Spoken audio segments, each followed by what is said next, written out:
blood on the kitchen floor wasn't mine. I stood frozen in the doorway of the Alpha King's estate, my fingers still gripping the handle of my cleaning supply bag, my pulse hammering so hard I could hear it in my ears. The scent hit me first, sharp, metallic, laced with something bitter and wrong. Not violence, not injury, fear, the kind that clung to skin and stayed there, soaking into walls and floorboards until even the air tasted like it. I shouldn't have been here, not in this part of the house. Not this early. The staff coordinator told me to start in the West Wing, where the guest rooms sat empty and untouched, but I'd heard crying, soft, muffled, like someone was trying not to be heard, and I couldn't ignore it. My name is Jiho, 23 years old, Omega, and, as of this morning, the newest maid in the Ashford Estate, home to Alpha King Kang Minho, the most powerful pack leader on the West Coast. I'd taken this job because I needed the money, because my heat suppressants were running out and the clinic wouldn't refill my prescription without payment up front, because I had nowhere else to go. But standing here now, staring at the smear of red across pristine white tile, I wondered if I'd just walked into something I couldn't walk back out of. The crying had stopped. I took a slow breath, my instincts screaming at me to turn around, to pretend I never saw this, to go back to the West Wing and scrub toilets like I was supposed to. But my feet moved forward, one step, then another. The kitchen was massive, marble countertops, steel appliances that gleamed under soft lighting, windows that overlooked the sprawling gardens of the Portland estate. Everything about this place screamed wealth, power, control, except for the blood. And the boy. He was small, maybe 6 years old, dark hair falling into his eyes, knees pulled up to his chest as he sat in the corner near the pantry door. His hands were wrapped around his shins, knuckles white, and his face. God, his face was streaked with tears and something darker, bruises, fresh ones. My stomach turned. "Hey," I whispered, crouching down a few feet away from him. I kept my voice soft, non-threatening. Omegas were good at that. We had to be. "Are you okay?" The boy flinched. His eyes snapped to mine, wide and terrified, and for a second I thought he might bolt. But he didn't. He just stared at me, his little chest rising and falling too fast, like he couldn't catch his breath. I glanced at the blood again. It wasn't a lot, just a few drops, but it was enough to tell me something bad had happened here. "My name's Jiho," I said, keeping my tone gentle. "I'm new here. I won't hurt you, I promise." His lips trembled. He didn't say anything. I set my bag down slowly, making sure he could see every movement. No sudden gestures, no surprises. I'd learned that the hard way, back when I was younger, when alphas thought they could do whatever they wanted to omegas like me just because we were weaker, smaller, easier to break. But I wasn't that omega anymore. "Can you tell me your name?" I asked. He hesitated. Then, so quietly I almost missed it, he whispered, "Daehyun." "Daehyun," I repeated, offering him a small smile. "That's a good name. Strong." He didn't smile back. Instead, his gaze dropped to the floor, to the blood, and his whole body started shaking. "Is that yours?" I asked carefully. He shook his head. Relief flooded through me, but only for a second. Because if it wasn't his blood, then whose was it? "Where's your dad?" I asked. "Is he home?" Daehyun's eyes filled with fresh tears. "He doesn't care." The words hit me harder than they should have. I didn't know this kid, didn't know his story, but I knew that tone, that hollow, broken sound in his voice. I knew what it felt like to be invisible. "What about your brothers?" I tried again. "Do you have any?" "Two," he whispered. "But they're just as bad." "Just as bad as what?" Before I could ask, footsteps echoed down the hallway. Heavy, deliberate, the kind that made the hairs on the back of my neck stand up. Daehyun's face went pale. He scrambled to his feet, pressing himself against the wall like he wanted to disappear into it. "Go!" he hissed at me. "You have to go. Now!" But I didn't move. I couldn't, because the scent that rolled into the kitchen a second later wasn't just any alpha scent. It was him, Kang Minho, the Alpha King. And the moment his eyes locked onto mine, I knew two things for certain. One, I'd just made the biggest mistake of my life. And two, there was no walking away from this. He was taller than I expected, broader, the kind of presence that didn't just fill a room but swallowed it whole. His scent rolled over me like a wave, thick and commanding, laced with something dark and smoky that made my knees want to buckle. Cedar, black tea, and beneath it all, something sharp. Dangerous. I forced myself to stay upright, to meet his eyes even though every instinct in my body screamed at me to lower my gaze, to submit, to get the hell out of his way. His eyes were dark, cold. They swept over me with the precision of someone who assessed threats for a living, cataloging every detail in seconds. My worn sneakers, my oversized cleaning uniform, the way my hands trembled slightly at my sides. He didn't look impressed. "Who are you?" His voice was low, controlled, but there was an edge to it that made the air feel heavier. "Jiho," I managed, hating how breathless I sounded. "Han, Jiho, I'm the new maid. I started today." His jaw tightened. "And what are you doing in my kitchen?" I opened my mouth to answer, but Daehyun beat me to it. He heard me crying. The boy whispered from behind me, his voice so small it barely carried across the room. "I didn't mean to make noise. I'm sorry, Dad." "Dad." The word landed like a punch to my chest. This, terrified, bruised little boy was his son. Kang Minho's gaze flicked to Daehyun, and for a split second, something flickered across his face. Something that almost looked like pain, but it was gone before I could be sure, replaced by that same cold mask. "Go to your room," he said quietly. Daehyun didn't argue. He bolted past me, his small frame disappearing through the doorway so fast I barely saw him move. And then it was just the two of us. The silence stretched, thick and suffocating. I could feel his eyes on me, weighing, measuring. I wanted to say something, anything, to break the tension, but my throat felt too tight. "You shouldn't be here," he said finally. "I know. I'm sorry. I just heard him crying, and I thought—" "You thought what?" He took a step closer, and my breath caught. "That you could fix it? That you could waltz into my home and play savior?" The bitterness in his tone caught me off guard. This wasn't just anger, it was something deeper, something raw. I wasn't trying to play anything, I shot back, finding my voice again. I was trying to make sure a kid wasn't hurt. His eyes narrowed. "He's fine." "He's not." The words came out before I could stop them. "There's blood on your floor and bruises on his face. That's not fine." For a moment, I thought he might actually hit me. His hands curled into fists at his sides, his jaw clenching so hard I could see the muscle jump beneath his skin. But he didn't move. Instead, he exhaled slowly like he was forcing himself to calm down. When he spoke again, his voice was quieter, colder. "You don't know anything about my family." "You're right," I said. "I don't, but I know what fear smells like. And that kid reeks of it." The words hung in the air between us, sharp and accusing. I knew I'd crossed a line, knew I should shut up, apologize, beg him not to fire me on my first day. But I didn't, because the look on Daehyun's face was burned into my brain, and I couldn't unsee it. Kang Minho stared at me for a long moment, his expression unreadable. Then, without a word, he turned and walked to the counter. He grabbed a towel, wet it under the sink, and crouched down to wipe up the blood on the floor. I watched, stunned, as the most powerful alpha in Portland cleaned his own kitchen like it was nothing. "The blood isn't his," he said quietly, not looking at me. "It's mine." I blinked. "What?" He held up his hand, showing me the deep gash across his palm. Fresh, still bleeding sluggishly despite the pressure he was applying to it. I dropped a glass. He continued, his tone flat. Daehyun tried to help clean it up, cut himself on a piece I missed, started crying because he thought I'd be angry. The pieces clicked into place, and suddenly I felt like an idiot. "And the bruises?" I asked, my voice softer now. His shoulders tensed. "Soccer practice. He's clumsy." I wanted to believe him. Wanted to think I'd just jumped to conclusions.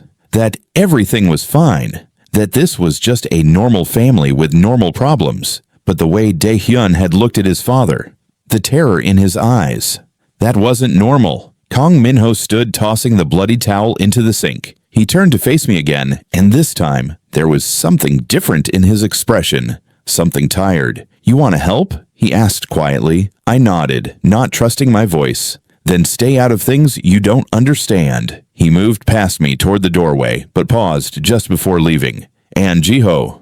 I turned to look at him. Next time you hear one of my sons crying, he said, his voice barely above a whisper, come find me first. Then he was gone, leaving me alone in that too-big kitchen with more questions than answers, and the sinking realization that I'd just become part of something I couldn't walk away from. I stood there for what felt like hours, but was probably only seconds, staring at the empty doorway, where Kang Minho had disappeared. My heart was still racing, adrenaline pumping through my veins like I'd just survived something dangerous. Maybe I had. I pressed my palm against my chest, trying to steady my breathing. The Alpha King's scent still lingered in the air, wrapping around me like smoke, making it hard to think straight. My Omega instincts wanted to respond to it, wanted to soften and submit, but I shoved that feeling down deep where it couldn't touch me. I wasn't here to fall apart. I was here to work. Get it together, Jiho. I grabbed my cleaning bag from where I'd dropped it and turned toward the hallway. I needed to find the West Wing, needed to get back to the job I was actually hired to do before I caused any more trouble. But as I stepped out of the kitchen, I nearly collided with someone. Whoa, careful. The voice was lighter than Minho's, younger. I stumbled back, catching myself against the doorframe, and looked up. The man standing in front of me was beautiful in a way that felt almost unfair. Sharp cheekbones, full lips curved into an easy smile, hair dyed a warm honey brown that caught the light. His scent hit me next, different from Minho's, but just as potent. Vanilla and something citrusy. Sweet, but with an edge. Another alpha. Sorry, I muttered, stepping to the side. I wasn't looking where I was going. Clearly. His smile widened, and there was something playful in his eyes that made my stomach flip. You must be the new hire. Jiho, right? I nodded, suddenly very aware of how disheveled I probably looked. That's me. Lee Junho. He extended his hand, and I hesitated for half a second before taking it. His grip was firm, warm. I'm Minho's younger brother. Welcome to the chaos. Brother. That explained the similar bone structure, though where Minho was all sharp edges and cold intensity, Junho seemed softer, more approachable, more dangerous, my instincts whispered, because alphas who smiled like that were usually the ones who knew exactly how to use it. Thanks, I said, pulling my hand back. I should probably get to work. Hold on. Junho tilted his head, studying me with an intensity that made me want to squirm. You smell different. My blood went cold. What? Your scent. He leaned in slightly and I froze. Most Omegas around here smell like flowers or fruit. You smell like rain, clean, fresh. It's nice. I didn't know what to say to that. Compliments from alphas always felt like traps, pretty words designed to lower your guard right before they took what they wanted. I need to go, I said, sidestepping him. But Junho moved with me, blocking my path without making it obvious. Did you meet Minho already? Briefly. And what did you think? I thought he looked like a man carrying the weight of the world on his shoulders. I thought his son was terrified of him. I thought there was something deeply wrong in this house that no amount of wealth or power could hide. He seems busy, I said instead. Junho laughed, the sound rich and genuine. That's one way to put it. He's been running himself into the ground lately, ever since. He trailed off, his smile faltering for just a second. Well, things have been complicated. I wanted to ask what he meant, wanted to know what could make an Alpha King look that exhausted, that broken, but I kept my mouth shut. This wasn't my business. These weren't my problems. I really should get going, I said again. This time, Junho stepped aside. Sure. Just one more thing. I paused, glancing back at him. His expression had shifted. The playfulness was gone, replaced by something more serious. If Daehyun or the other boys give you any trouble, come find me. Not Minho. He's not good with them right now. The words settled over me like ice. Not good with them. What did that mean? Was Minho hurting his own kids? Was that why Daehyun looked so scared? Why are you telling me this? I asked quietly. Junho's jaw tightened. Because you're an Omega, and Omegas notice things other people miss. I saw the way you were looking at Daehyun in the kitchen. You care. That's rare around here. Before I could respond, footsteps echoed from somewhere deeper in the house. Small, rapid footsteps. Running. Please, I didn't mean to. The voice was young, desperate. Another child. Junho's expression darkened. Damn it. He took off down the hallway, moving so fast I barely had time to process it. But I followed anyway, my instincts screaming at me to stay away, to let the alphas handle their own family drama. I didn't listen. We rounded a corner into a grand foyer, all marble floors and vaulted ceilings. And there, at the base of a sweeping staircase, was another boy, older than Daehyun, maybe 8 or 9. He was on his knees, frantically trying to pick up pieces of something shattered, glass, ceramic. I couldn't tell, and standing over him, absolutely radiating fury, was a third alpha. This one was different from Minho and Jiho, taller, leaner. His hair was black and pushed back from his face, revealing sharp eyes that burned with barely controlled rage. His scent was overwhelming, thick with aggression and dominance, and it made every nerve in my body scream danger. "You broke it," the alpha snarled, his voice low and venomous. "Do you have any idea what that was worth?" "I'm sorry, Uncle Siwoo." The boy whimpered, his hands shaking so badly he kept dropping the pieces. "I was just trying to look at it. I didn't mean to knock it over." Siwoo. Jiho had mentioned that name before, I thought. Another family member, another predator in a house full of them. "Sorry doesn't fix it," Siwoo bit out. He reached down, grabbing the boy by the arm and hauling him to his feet. "Stupid, careless. Let him go." The command came from Jiho, who had stopped a few feet away. His voice was calm, but there was steel underneath it. Siwoo's head snapped up, his eyes flashing. "Stay out of this, Jiho. I said let him go." The tension in the air thickened, suffocating. I pressed myself against the wall, trying to make myself invisible, but Siwoo's gaze found me anyway. His eyes narrowed. "Who the hell are you?" My throat went dry. "I'm just the maid." "Just the maid," Siwoo repeated slowly, his grip on the boy's arm tightening until the kid whimpered. "And what exactly is the maid doing watching family business?" I didn't have an answer for that. Couldn't think past the way the boy was trembling, the way his eyes were filling with tears he was desperately trying to hold back. "She works here," Jiho said coldly. "That means she has every right to be in this hallway." Siwoo's lips curled into something that wasn't quite a smile. "Does Minho know you're defending some random Omega? Does Minho know you're terrorizing his son?" The words hung in the air like a blade. Slowly, Siwoo released the boy's arm. The kid stumbled back, cradling his arm against his chest, and I saw the red marks already forming. Bruises. Again. "Clean this up," Siwoo said quietly, his voice dripping with venom. "And if you break anything else, I'll make sure you regret it." Then he turned and walked away, his footsteps echoing through the foyer like thunder. The boy stood there, shaking, staring at the broken pieces scattered across the floor. And I knew, with absolute certainty, that I couldn't keep walking away from this. Not anymore. I moved before I could think about it. My feet carried me across the marble floor, past Jiho, who was still standing there with his jaw clenched tight, and I dropped to my knees beside the boy. Glass crunched under my weight, but I ignored it. My hands were already reaching for the larger pieces, carefully gathering them into a small pile. "What are you doing?" the boy whispered, his voice cracking. "Helping." I kept my tone soft, non-threatening, the same way I'd spoken to Daehyun. "What's your name?" He hesitated, glancing toward where Siwoo had disappeared, like he was afraid the alpha might come back and catch him talking to me. "Yunwoo." "Yunwoo," I repeated, giving him a small smile even though my hands were trembling. "That's a strong name. You know what it means?" He shook his head. "It means someone who shows the way. A leader." I picked up another piece of glass, this one smaller, sharper. It bit into my finger, and I hissed, but kept going. My mom told me that names have power, that they can tell you who you're meant to be. Hyunwoo watched me for a moment, his dark eyes swimming with unshed tears. Then slowly, he knelt down beside me and started picking up pieces too. "You're going to cut yourself," Jiho said from somewhere above us. His voice was strained, like he was barely holding something back.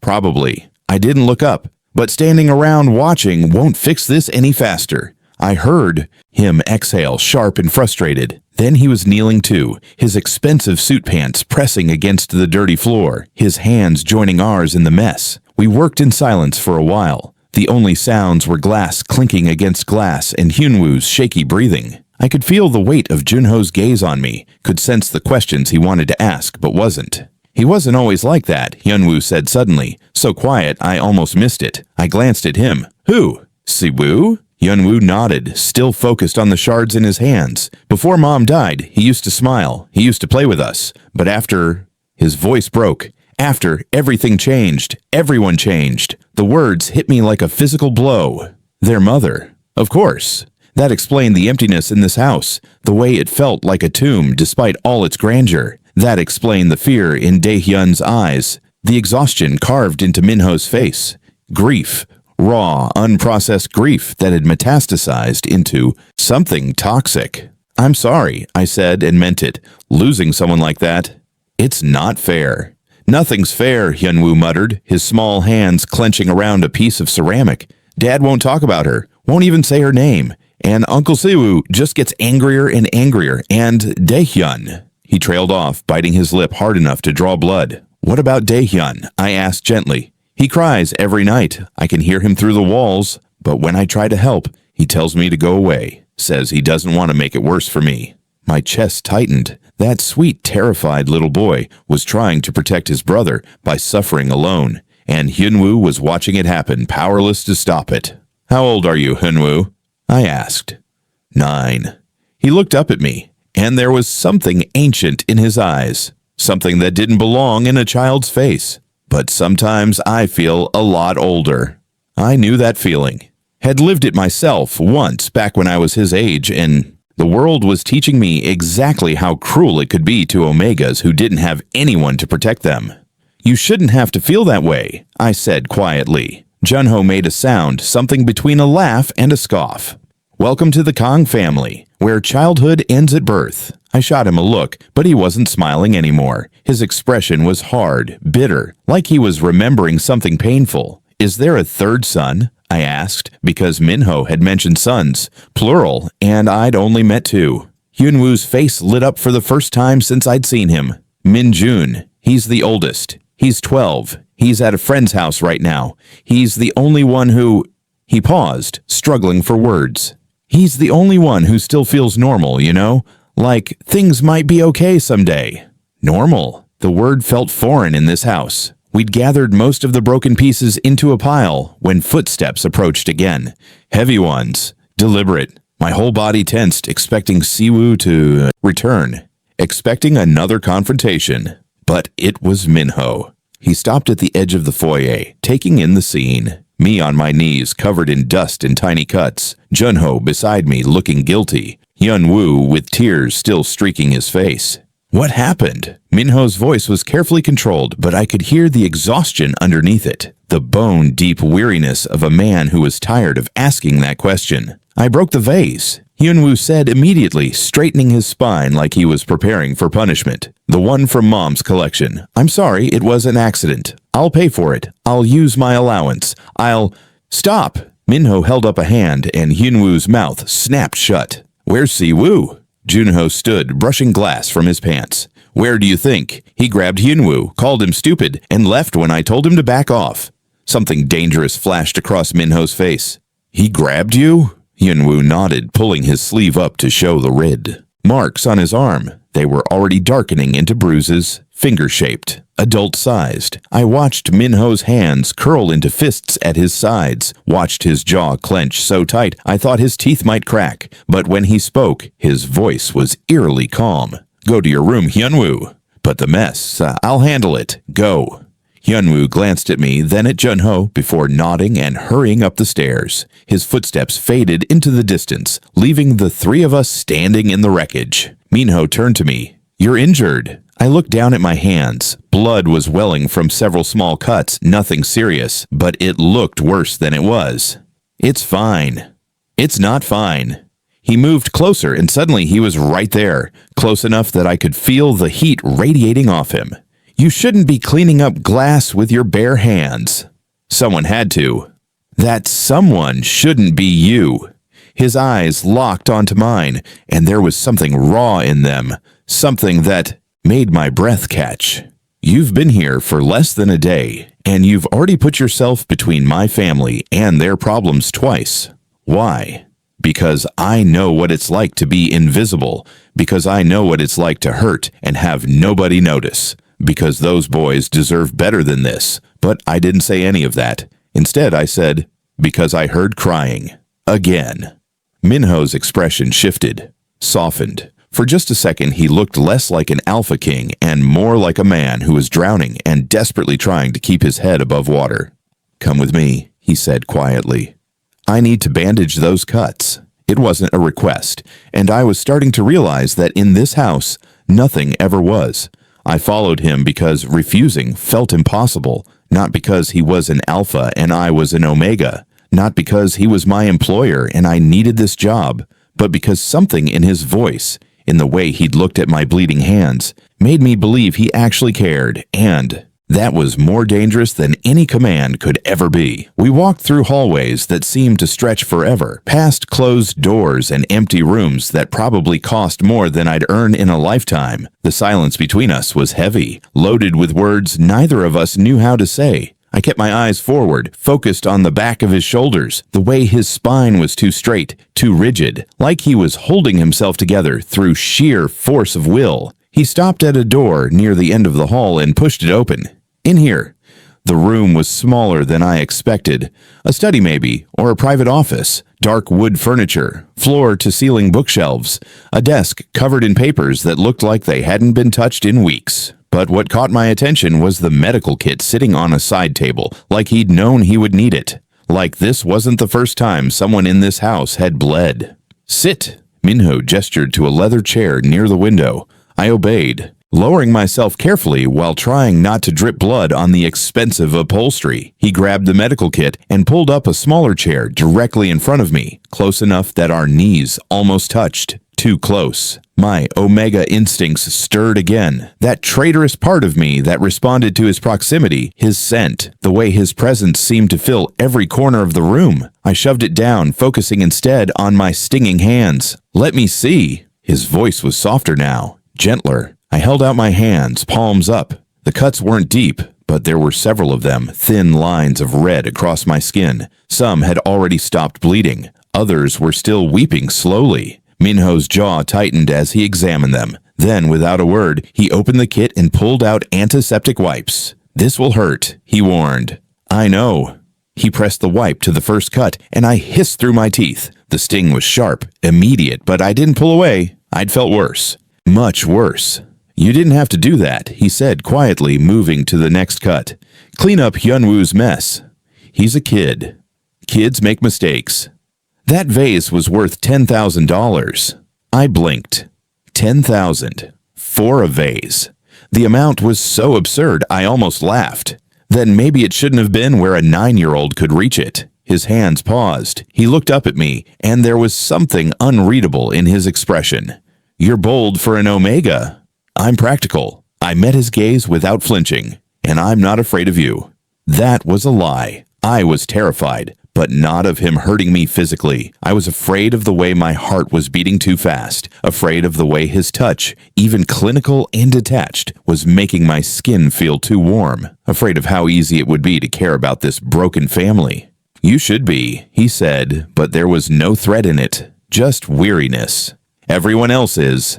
Maybe that's the problem. He went back to cleaning my cuts. His movements careful, methodical. I watched him work, studied the lines of his face up close, the shadows under his eyes, the tension in his jaw, the way his hands, so large and capable, were surprisingly gentle. "Junho said things have been complicated," I said after a moment. "Since your wife died." His hands stilled. For a second I thought he might shut down completely, might order me out of the room for overstepping, but he didn't. "Her name was Yuna." The words came out rough, like they hurt to say. "She died 2 years ago. Car accident. Drunk driver ran a red light." 2 years. And the wounds in this house were still raw, still bleeding. "I'm sorry," I said, meaning it with everything in me. "Everyone's sorry." He reached for a bandage, began wrapping it around my palm with careful precision. "Sorry doesn't bring her back, doesn't fix what her absence broke. It broke you." He looked up sharply, and I saw it then. The crack in his armor, the pain he'd been trying so hard to hide. "It broke all of us," he corrected. "My sons lost their mother. I lost my mate, my bond partner, the only person who ever—" He stopped, shaking his head. "Sewoo lost his sister. Junho lost the only person who kept this family from tearing itself apart. And now you're all just surviving." I finished quietly. Not living, just surviving. What else is there? He finished wrapping my hand and moved to the other one. I have a pack to run, a company to manage, 3 sons who need me to be strong even when I'm falling apart. I don't have the luxury of grief. So you bury it. I watched as he cleaned another cut, his touch so gentle it made my chest ache. And your sons watch you bury it, and they learn to bury theirs too. And Siwoo's anger gets worse, and Daehyun cries himself to sleep, and Hyunwoo feels like he's older than he should be. Minho's hands stopped moving entirely. He stared at my palm like it held answers he didn't know how to find. You've been here for 4 hours, he said hoarsely. How do you already see us so clearly?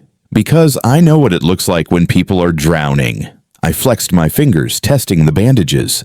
I spent years drowning too. Nobody noticed. Nobody cared. I don't want that for your sons. You don't even know them. I know enough. I pulled my hands back gently, breaking the contact between us. I know Daehyun is scared to make noise. I know Hyunwoo apologizes for existing. I know they're both desperate for someone to see them, really see them. I see them. But his voice cracked on the words, betraying him. Do you? I asked softly. Or do you see Yuna in their faces and it hurts too much to look? The silence that followed was suffocating. Minho stood abruptly, turning away from me, his shoulders heaving, like he was trying to breathe through something too big to contain. You should go, he said, his voice raw. Back to work. That's what I'm paying you for. It was a dismissal, a clear one, but I didn't move. Not yet. For what it's worth, I said quietly, I think you're trying. I think you love your sons more than anything. I just think you've forgotten how to show them. He didn't respond, didn't turn around, just stood there with his back to me, every line of his body screaming pain. I stood, moved toward the door. My hand was on the handle when his voice stopped me. Jiho. I looked back. Thank you. He still wasn't facing me. For helping them, for seeing what I couldn't. My throat tightened. You're welcome.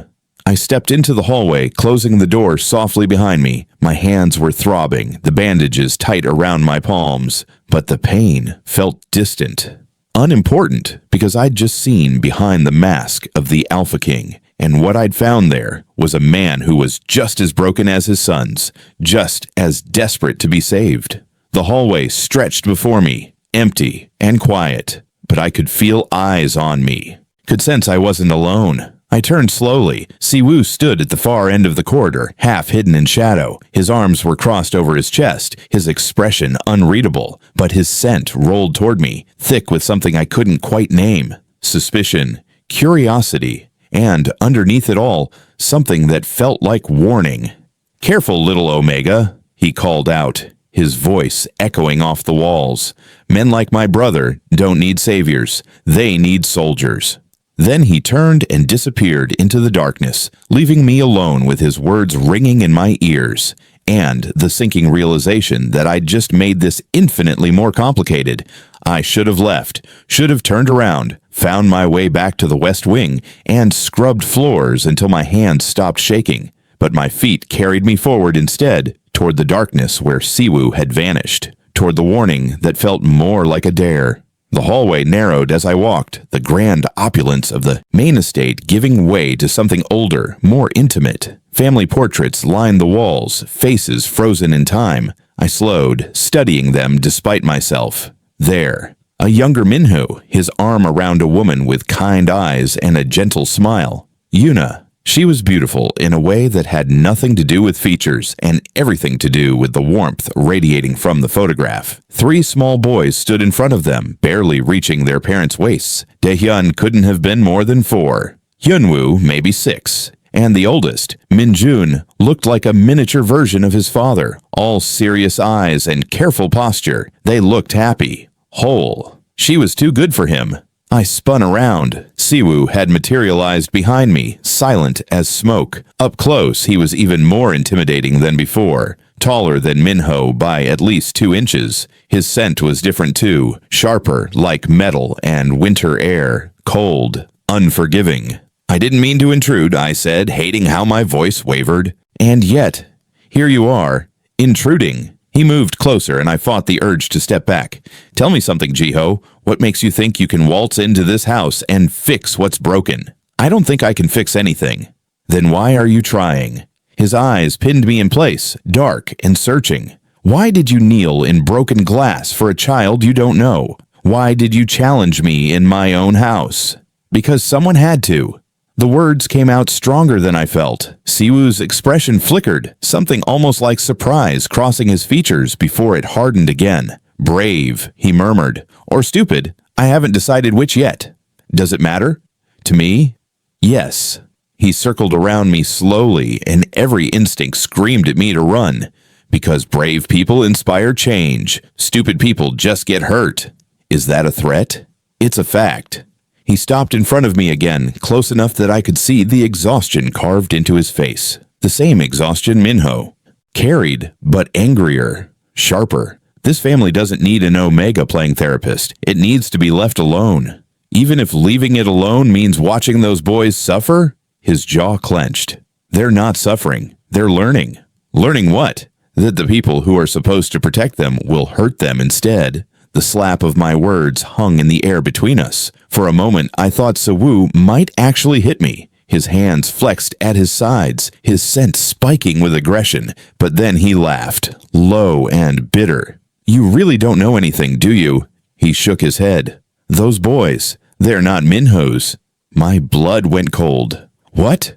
Well, Minjun is, but Daehyun and Hyunwoo.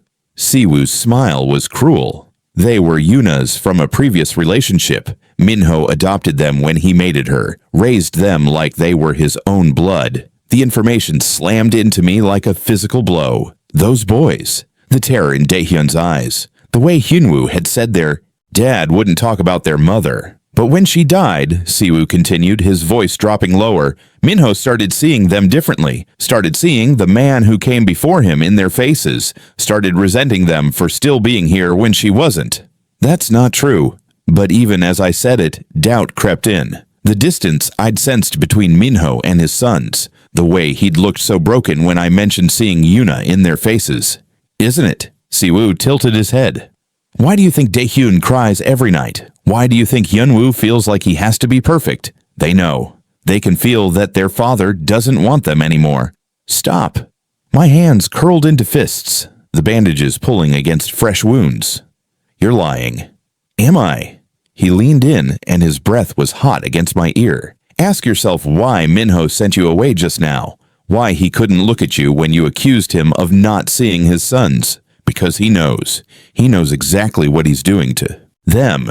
And he's too much of a coward to stop. I shoved him back. Hard. My Omega strength was nothing compared to an Alpha's, but the surprise of it made him stumble. You don't get to do this, I said, my voice shaking with fury. You don't get to poison my mind against him when you're the one terrorizing a 9-year-old over a broken vase. Siwoo's expression darkened. That vase was Yuna's, her favorite, one of the few things we had left of her, and that careless little...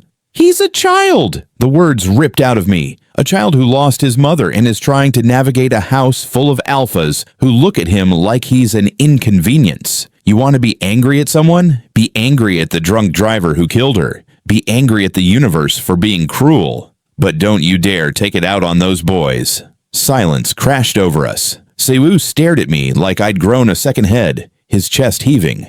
You don't understand, he said finally, and for the first time, his voice cracked.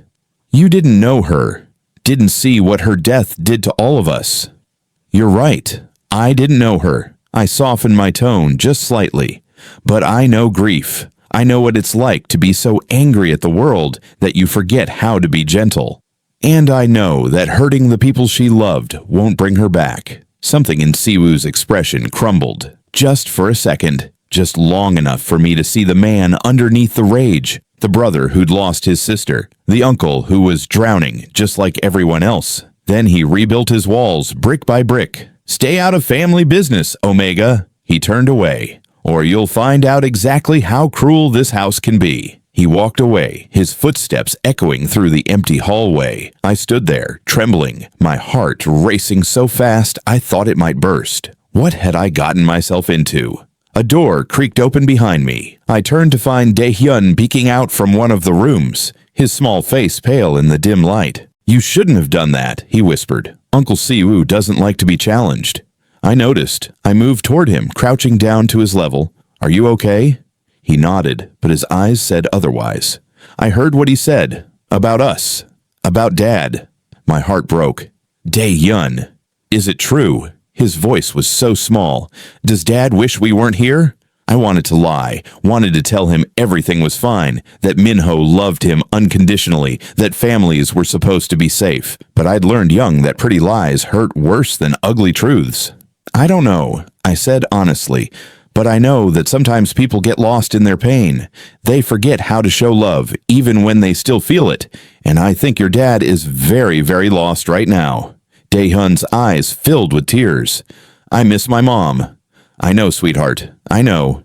He threw his arms around my neck, and I held him while he cried, held him while he shook, held him like I wished someone had held me when was his age, and the world felt too big, too cruel, too empty. Footsteps approached again. Different ones. Lighter. Jiho appeared at the end of the hallway, his expression grim. Jiho, he said quietly, we need to talk. Now. Something in his tone made my blood run cold. What happened? Minjun just came home. Junho's jaw tightened. And he's asking why there's an Omega in the house who smells like his father. My stomach dropped. Smells like his father. The words echoed in my head. Wrong and impossible. I hadn't done anything. Minho had bandaged my hands. That was it. Nothing more. But scent didn't lie. And in the Omegaverse, scent told stories that words couldn't hide. I need to get Daehyun back to his room, I said, my voice steadier than I felt. The boy was still clinging to me, his small body trembling. No time. Junho's expression was tense, urgent. Minjun's in the main hall. He's already worked himself into a state, and if Minho comes down before we... Clear this up. Clear what up? I stood carefully, keeping Daehyun close. I didn't do anything wrong. I know that. You know that. Junho ran a hand through his hair, frustrated. But Minjun doesn't. He's been the man of the house since Yuna died, protective, territorial, and he just walked into his home and caught the scent of an unmated Omega mixed with his father's. The implication hit me like ice water. He thinks you're trying to replace his mother. Oh God, that's insane. But even as I said it, I understood. A 12-year-old boy who'd lost his mother, who'd watched his father crumble, who'd probably been holding this family together with nothing but willpower and desperation. Of course, he'd see me as a threat. Come on, Junho gestured down the hallway. Let's get this over with before it gets worse. I looked down at Daehyun. His eyes were red, puffy, still wet with tears. Will you be okay? He nodded, pulling back from me. Reluctantly. Be careful. Minjun's really smart. He'll know if you're lying. The warning settled over me like a weight. I followed Junho through the winding hallways, my heart hammering against my ribs. Every step felt like walking toward an execution. I could hear voices as we approached the main hall, one young and sharp, cutting through the air like a blade. I don't care what the staff coordinator said. I want answers. Now. We rounded the corner, and I saw him. Minjun stood in the center of the hall, his posture rigid, his hands clenched at his sides. He was tall for 12, already showing signs of the alpha he'd become. Dark hair like his father's, sharp, intelligent eyes that were currently fixed on an older woman I recognized as the head housekeeper. She looked terrified. Mr. Minjun, please, I'm just following your father's orders. My father doesn't make hiring decisions. Minjun's voice was cold, controlled. Too controlled for someone his age. Mrs. Chen does. So either you're lying, or someone went over her head. His gaze shifted, landed on me. Everything stopped. I watched his nostrils flare, watched recognition flash across his face. His expression hardened into something dangerous. You. He moved toward me with the confidence of someone twice his age. You're the new Omega. Yes. I kept my voice calm, non-threatening. My name is Jiho. I started working here this morning. Did you? He stopped a few feet away, and I could see the way his jaw clenched, the way his hands trembled slightly despite his controlled exterior. And in one morning, you've already managed to get close enough to my father that you reek of his scent. The accusation hung in the air, sharp and cutting. He bandaged my hands, I said evenly, holding them up to show the white gauze. I cut myself cleaning up broken glass. That's all. That's all, Minjun repeated, his tone dripping with disbelief. You expect me to believe that my father, who hasn't touched anyone since my mother died, who can barely look at us without falling apart, just decided to play nurse for some random Omega he hired? The pain in his voice cut deeper than any blade could. I don't expect you to believe anything, I said quietly, but it's the truth. The truth, he laughed, bitter and sharp. The truth is that Omegas like you see a grieving alpha with money and power and think you can worm your way in, think you can replace what he lost. I'm not trying to replace anyone. Then what are you trying to do? He stepped closer, and despite his age, his presence was overwhelming. Because from where I'm standing, you've been in this house for less than a day, and you've already gotten involved with my brothers, confronted my uncle, and somehow ended up alone with my father. He wasn't wrong. Everything he said was factual, but the way he said it, the venom in his tone, made it sound calculated, predatory. I was trying to help, I said, meeting his gaze without flinching. Your brothers were hurting. I couldn't just ignore that. My brothers are none of your concern. His voice dropped lower, more dangerous. This family is none of your concern. You're here to clean and nothing else. Do you understand? The command in his voice was pure alpha despite his age. It pressed against me, demanding submission, demanding I lower my eyes and accept my place. I didn't. I understand that you're scared, I said softly and watched his expression crack. I understand that you're trying to protect your family from more pain, but I'm not your enemy, Minjun. You don't get to use my name. His hands shook harder now. You don't get to stand there and pretend you know anything about me or my family. You're right. I don't know you. I took a careful breath. But I know what it's like to lose someone. I know what it's like to be angry at the world for taking them away. And I know what it's like to be so terrified of losing anyone else that you push everyone away before they can leave. Minjun's face went pale. Shut up. I'm not here to replace your mother, I continued, keeping my voice gentle. No one could ever replace her, but I am here. And if your brothers need someone to see them, to hear them, I'm not going to apologize for that. They don't need you. But his voice cracked on the words. They have me. I take care of them. I'm enough. And there it was. The heart of it. This boy, this child, was trying to be everything his father couldn't be, trying to fill the void Yuna had left, trying to be strong enough for all of them, and he was breaking under the weight of it. You shouldn't have to be, I said quietly. You're 12, Minjun. You should be worried about school and friends and normal kid things, not holding your family together. Normal doesn't exist anymore. Tears welled in his eyes, but he blinked them back furiously. It died with her. The hallway fell silent. Even the housekeeper had stopped breathing, watching this scene unfold with wide eyes. Footsteps approached from behind me. Heavy ones. Minjun. Minho's voice cut through the tension like a knife. I turned to see him standing in the doorway, his expression unreadable. Minjun's whole body went rigid. Dad, go to your room. It wasn't harsh, just tired, infinitely tired. But now, please. The please broke something in Minjun's defenses. His shoulders sagged, and suddenly he looked exactly like what he was, a 12-year-old boy who was exhausted and scared and drowning. He walked past me without another word, but paused next to his father. Don't. His voice was barely a whisper. Don't let anyone take her place. Then he was gone, his footsteps echoing up the stairs. Minho stood there, staring at the empty space his son had left behind. His hands were clenched so tight, his knuckles had gone white. I'm sorry, I said into the silence. I didn't mean to cause problems. You didn't cause anything. He looked at me finally, and the devastation in his eyes made my chest ache. This house has been falling apart for 2 years. You just happened to be here when the cracks finally showed. Junho cleared his throat awkwardly. I should go check on him. Minho nodded, and Junho disappeared after his nephew, leaving just the two of us. I should quit, I said quietly. This family doesn't need the complication of... Don't. The word came out sharp, desperate. Please don't. I stared at him. Why not? Because. He moved closer, and I could see the desperation carved into every line of his face. Because for the first time in 2 years, someone actually saw my sons. Really saw them. And I can't let that go.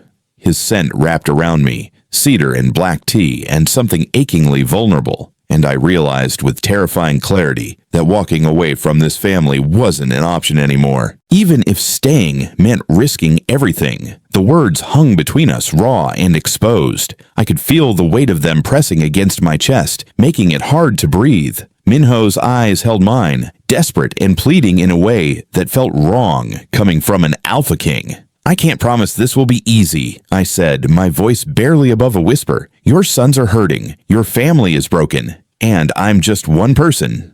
"I know." He took another step closer, and the heat of him was overwhelming. "But you're the first person who's tried, the first person who looked at my sons and saw children instead of problems.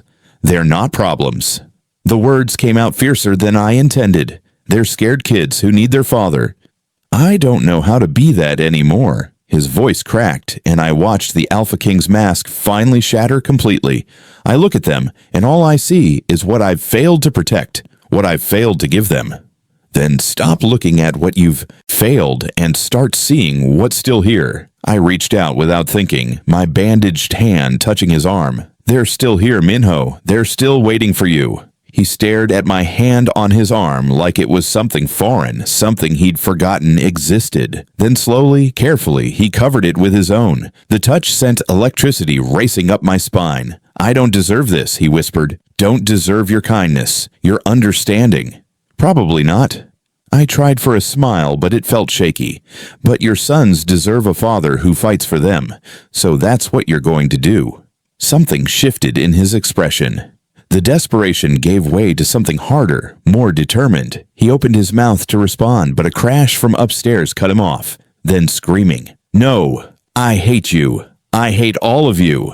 Minjun's voice, raw with rage and pain, echoed through the entire estate. Minho's hand tightened on mine for just a second before he let go and bolted toward the stairs. I followed, my heart in my throat, my feet pounding against marble as we raced upward. We burst into the second-floor hallway to find chaos. Minjun had Junho pinned against the wall, his small fists beating against the Alpha's chest. Junho wasn't fighting back, just holding the boy's wrists gently, letting him rage. "She's gone!" Minjun screamed, tears streaming down his face. "She's gone, and nothing I do brings her back. Nothing."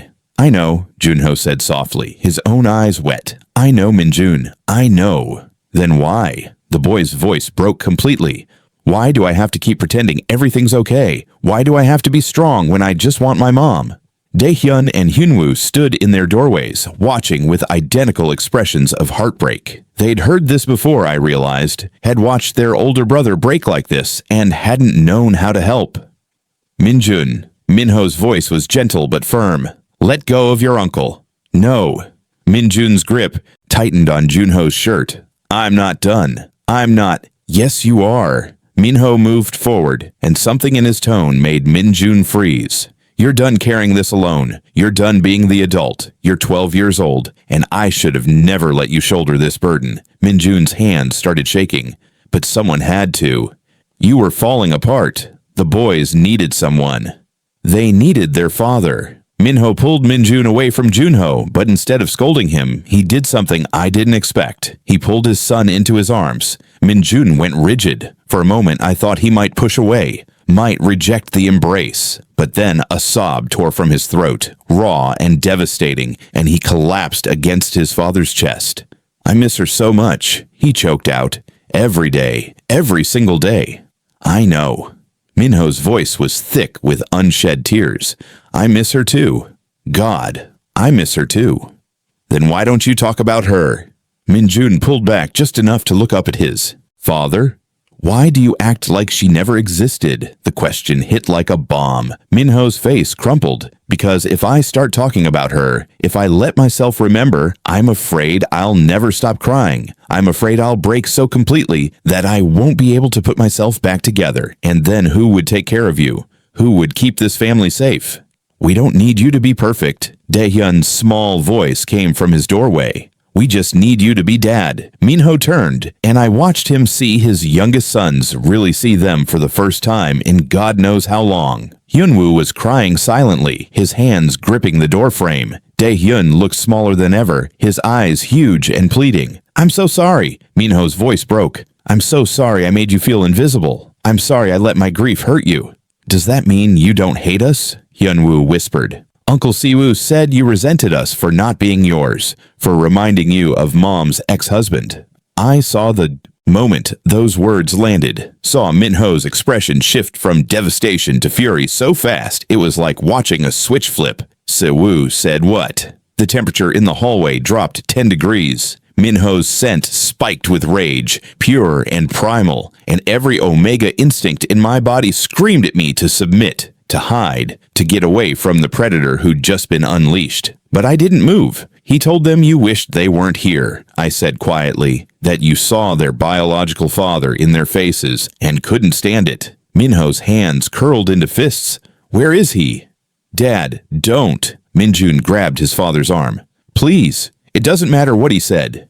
It matters to me. Minho looked down at Hyunwoo and Daehyun, and his expression softened despite the anger still rolling off him in waves. Come here, both of you. They hesitated, then slowly walked toward him. Minho knelt down, bringing himself to their level. Listen to me very carefully, he said, his voice intense but gentle. I have never, not for 1 second, resented you. You are my sons. Biology doesn't change that. Love doesn't work that way. But we're not really yours, Daehyun whispered. You are mine. Minho's voice was fierce now.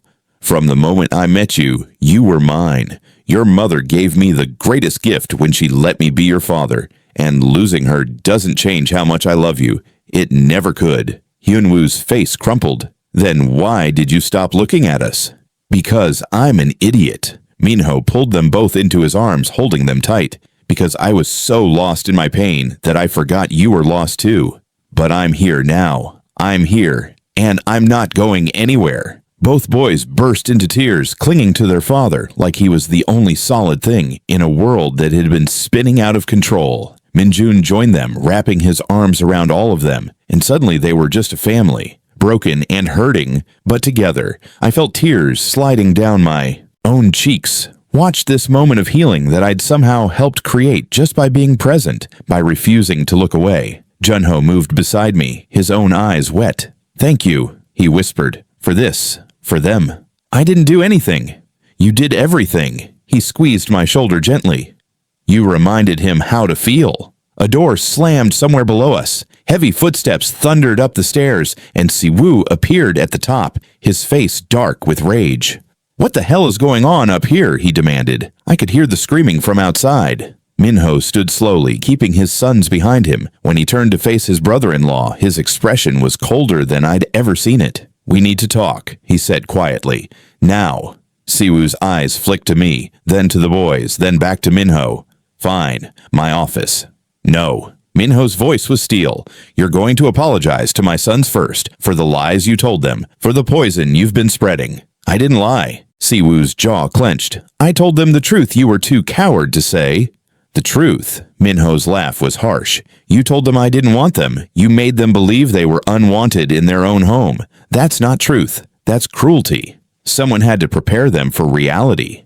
Reality is that they have a father who loves them. Minho stepped forward, and the menace in his movement made even Siwoo step back. Reality is that you've been taking your grief out on children because you can't face your own pain. And that ends now. The hallway crackled with tension. Two alphas facing off, both drowning in grief, both desperate to be right. Minho. I didn't shout, didn't need to, but something in my voice made both of them look at me. The boys are watching. And they were. All three of them huddled together, watching their father and uncle with terrified eyes. Minho's expression shifted. The rage drained away, replaced by exhaustion. Leave, he said to Siwoo. Get out of my house. Tonight. Siwoo's face went pale. You can't be serious. I've never been more serious in my life. Minho's voice was quiet, but absolute. You're my family, and I love you.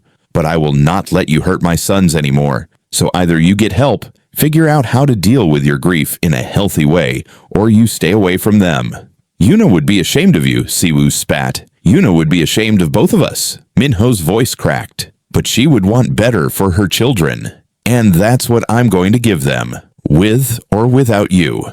The silence that followed was deafening. Siwoo stared at his brother-in-law for a long moment. Then he turned and left without another word, and I knew that nothing would ever be the same. The sound of Siwoo's footsteps fading into the distance left a hollow ache in the air. Nobody moved. Nobody spoke. We all just stood there in the aftermath, trying to process what had just happened. Minho was the first to break the silence. He turned back to his sons, and the exhaustion on his face made him look years older. But there was something else there too. Something lighter, like a weight he'd been carrying had finally been lifted. "Boys," he said softly, "let's talk. Really talk. All of us." Minjun nodded, still clutching his younger brothers close. "Okay." They moved toward Minjun's room, a united front, and I started to step back. This was their moment, their family. I had no place in it. But Daehyun turned, his small hand reaching out toward me. "Jiho comes too." My heart stuttered. "I don't think... Please." Hyunwoo's voice was quiet but insistent. "You helped us. You should stay." I looked at Minho, expecting him to shut this down, to tell his sons that I was just the help and had no business in their private family matters. Instead, he nodded. "Stay, if you're comfortable with it." Junho squeezed my shoulder one more time before heading back downstairs. "I'll make sure the staff knows to give you all privacy," he said, his eyes warm with gratitude. And then it was just the five of us. Minjun's room was surprisingly normal. Posters of soccer players on the walls, books scattered across a desk, an unmade bed that looked actually slept in, unlike the pristine, untouched quality of the rest of the house. It felt real, lived in. We all settled onto the floor in a loose circle. Minho looked uncomfortable at first, like he'd forgotten how to be casual with his own children. But Daehyun crawled into his lap without hesitation, and something in Minho's expression softened completely. "I don't know where to start," Minho admitted, his arms wrapping protectively around his youngest. "Start with Mom," Minjun said quietly. "Tell us about her, the real stuff, not the perfect memory we're supposed to keep." Minho's breath hitched. For a moment, I thought he might retreat back into that cold shell. But then he smiled, small and sad and achingly genuine. "Your mother," he began, his voice thick with emotion, "was the most stubborn person I'd ever met. When we first bonded, I thought I was the alpha, that I was in charge." He laughed softly. "She set me straight real quick. Told me that just because I was an alpha didn't mean I got to make all the decisions. That a true mate partnership meant listening, compromising, respecting each other." Hyunwoo leaned against his father's side. "What else?" She sang off-key. Minho's smile grew. "Terribly, but she didn't care. She'd sing while cooking, while cleaning, while tucking you boys into bed. Drove me crazy sometimes, but God, I miss that sound." "She made the best kimchi jjigae," Daehyun whispered. "I remember. It was spicy, but not too spicy. She made it special for you." Minho pressed a kiss to the top of Daehyun's head. "Because you asked her to. Because she never wanted any of you to feel left out or different." "Even though we weren't yours," Hyunwoo said, and there was still a thread of uncertainty in his voice. "Especially because you weren't biologically mine." Minho's arms tightened around them. "She chose me. And by choosing me, she gave me the gift of being your father. That's not something I take lightly. That's not something I would ever resent." "But you stopped talking about her," Minjun said, his voice breaking. "You stopped saying her name. It felt like you wanted to forget her." "I was trying to survive." Minho's eyes glistened with unshed tears. "Every time I said her name, every time I looked at her pictures, it felt like losing her all over again. The pain was so intense I could barely breathe, so I locked it away, buried it deep. I thought if I didn't think about her, if I didn't feel it, maybe I could function, maybe I could be strong for you." "But we didn't need you to be strong," Minjun whispered. "We needed you to be sad with us." The words hung in the air, simple and devastating. "I know that now." Minho reached out, pulling Minjun into the circle of his arms too. "I'm so sorry. I'm sorry I made you carry this alone. I'm sorry I made you grow up too fast. You deserved better. You all deserved better." They sat like that for a long moment, wrapped around each other, crying together for the first time in 2 years. I watched from my spot against the wall, my own tears falling silently. This was healing, raw and painful and beautiful. "What about you?" Minjun's voice was muffled against his father's shoulder, but his eyes were on me. "Jiho, why did you help us? You don't even know us." I swallowed hard. because I know what it's like to be invisible, to hurt and have nobody notice, and I guess I just couldn't walk away from that. "Where's your family?" Daehyun asked, his curiosity innocent but cutting. "Gone." The word came out rougher than I intended. "My parents died when I was 16. Car accident, like your mom. I've been on my own since then." Minho's eyes found mine across. The circle and the understanding there made my breath catch. He knew. He understood what it cost to say those words out loud. "So you get it," Hyunwoo said softly. "The missing someone part." "Yeah," I nodded. "I get it." "Does it ever stop hurting?" Minjun asked, and the vulnerability in his voice made him sound young again, just a kid asking an impossible question. "No," I said honestly, because these boys deserve truth. "But it changes. The sharp edges soften. The memories become more sweet than bitter. And one day, you realize you can breathe again without it feeling like your chest is caving in." "How long does that take?" Daehyun whispered. "However long it needs to." I smiled gently. There's no timeline for grief, no right way to do it. You just have to feel it, let it move through you, and trust that you'll come out the other side. Minho's expression was unreadable, but his scent had shifted. Less cedar and smoke, more warmth, more peace. "Can we put up?" "We put?" "Mom's pictures again?" Hyunwoo asked suddenly. "The ones that used to be in the living room." Minho hesitated for only a second. "Yes. We'll do it together. All of us." "And can we visit her grave?" Minjun's voice was small. "We haven't been since the funeral. I think she'd want us to talk to her." "We'll go this weekend." Minho's voice was firm. "As a family." The word family seemed to settle over all of them like a blanket, like something they'd forgotten how to be, but were slowly remembering. "What about Uncle Siwoo?" Daehyun asked. "Is he really gone forever?" Minho sighed. "Not forever. He's family. He's hurting just like we are, but he needs to figure out how to heal without hurting you in the process. And until he does that, he can't be here." "That's fair," Minjun said quietly. "I love him, but he scared me sometimes." "Me too," Hyunwoo admitted. Minho's jaw clenched. "I should have protected you from that. Should have seen what was happening and stopped it sooner." "You're stopping it now," I said softly. "That's what matters." He looked at me again, and something passed between us. Something unspoken but understood. A connection that felt both terrifying and inevitable. Daehyun yawned, his small body finally relaxing against his father's chest. "I'm tired." "Me too," Hyunwoo agreed, his eyes drooping. Minho stood carefully, lifting Daehyun with him like he weighed nothing. "Bedtime, all of you. It's been a long day." There were grumbles, but no real protests. Minjun stood, stretching, looking more relaxed than I'd seen him all day. Hyunwoo followed, pausing next to me. "Thank you," he whispered, "for everything."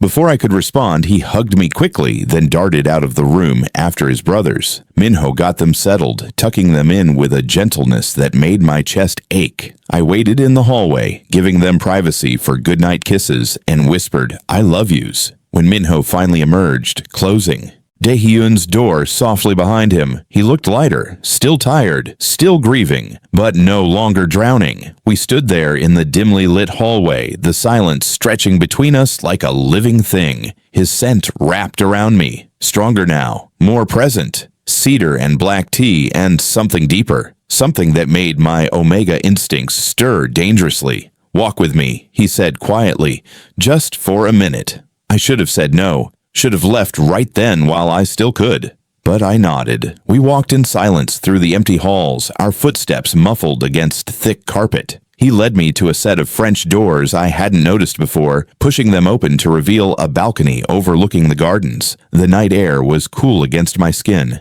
Rain clouds gathered on the horizon, threatening but not yet breaking. The scent of coming rain mixed with Minho's, and I felt my heart start racing. "I meant what I said earlier," Minho spoke, his voice low, "about you mattering." "I know. Do you?" He turned to face me, and the moonlight caught his features, making him look younger, more vulnerable, because I'm not sure I've been clear about what that means. My pulse kicked up. "Minho." "I haven't felt anything in 2 years, Jiho." His hand lifted, hovering near my face, but not quite touching. Nothing but grief and emptiness and this constant ache that never went away. But today, when you looked at me, when you held my son and told me my family deserved better, I felt something. Don't. My voice came out breathless. Don't say things you'll regret in the morning.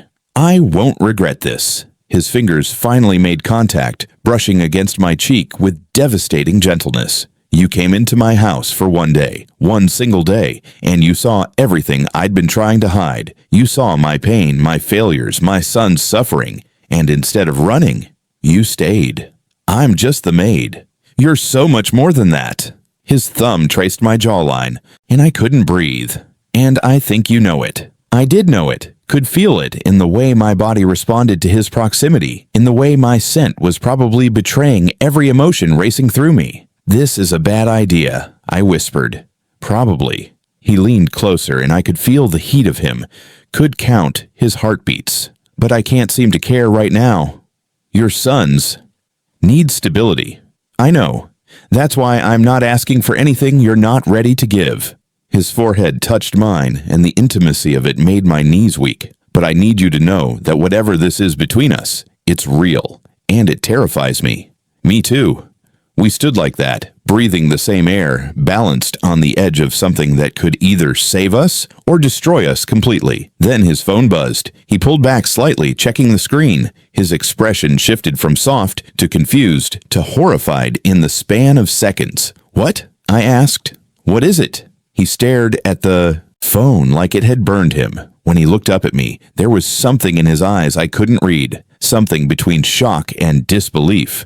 The hospital just sent me Yuna's death certificate, he said slowly, for the estate paperwork I've been processing. Okay? Jiho. His hand was shaking. The date is wrong. The coroner's report says she died on impact 2 years ago, but I got a text from her number 3 days ago. The world tilted. That's impossible, I breathed. He turned the phone toward me, and I saw it. A message thread. The last text was time-stamped from 3 days ago, from a contact labeled My Yuna. The message was simple, only 2 words. Protect them. Thunder rumbled in the distance. Minho's scent spiked with something primal, fear and rage and desperate hope all twisted together. Someone's been watching my family, he whispered. Someone who knew her, someone who has access to her phone. Or... I couldn't finish the thought. Couldn't say what we were both thinking. His eyes met mine, and in that moment, I knew everything was about to change.